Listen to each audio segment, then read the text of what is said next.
Hi again, it's Jean, your FM wine guide, and I'm finally getting around to rosé picks for the summer, and it's almost the end of August. So 2020 has been a little weird, I can't deny it, and so we're finally getting around to telling you what rosé I enjoyed during the summer, and you still can.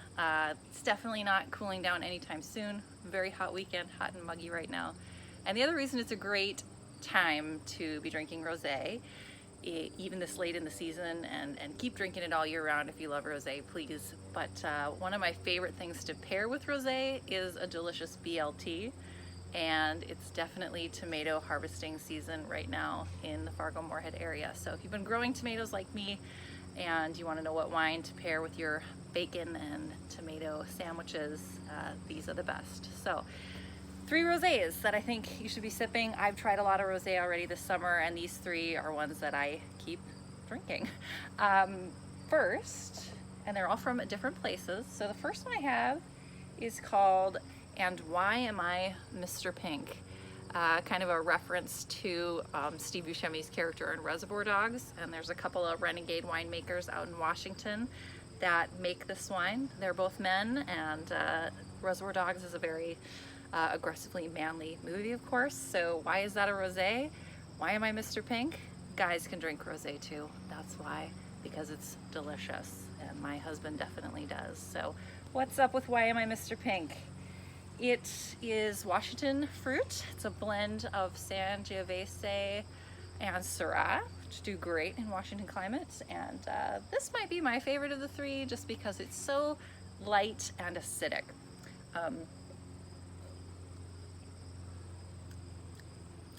Get some really neat fruit up front, a little raspberry peach develops along the sides of my mouth, lots of acidity and minerality. It's just like electricity in my mouth, waking everything up.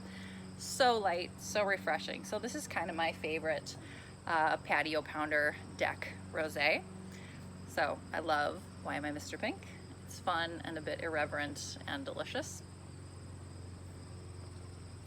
Then I've got this pretty little guy, 2 birds, 1 stone. This is from the south of France, which of course is the home cradle of the invention of dry rosé as a thing. All the French are drinking it with lunch every day outside. So we've got 1 grape here that's common to the southern part of France called Cinsault. This one is actually a little more substantial, which I was surprised by. They're all about the same color. Maybe the Mr. Pink is a tiny bit lighter color, but pretty much they all 3 have that, light salmon-y color.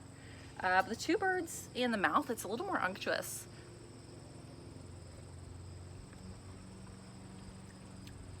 Yeah, just some substantial fruit.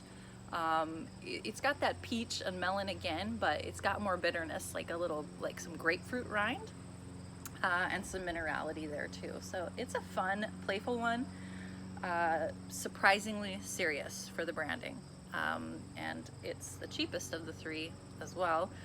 All of these rosés are somewhere between $10 and $15, so they're all, right in that wheelhouse for what I want to spend for a day drinking wine. And this one is the lowest. It's about, $11. Then we've got Smashberry. And if you don't want to take your rosé too seriously, who does? This is just fun and delicious and tasty, a little more fruity of the 3. These 2 have a little more acid, a little more minerality. This still does. It's nicely balanced. This is from Paso Robles, California. And in this one, you definitely get more of the fruitiness. It's a little softer, a little more approachable, but really fun and easy in the glass. So this one, yeah, really nice aromatics, playful citrus, a little more of that peach and melon.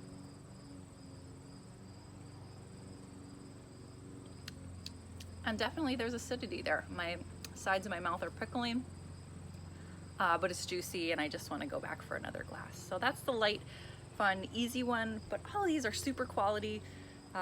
Really hit a home run on a hot sunny day like it is today. So cheers to your weekend.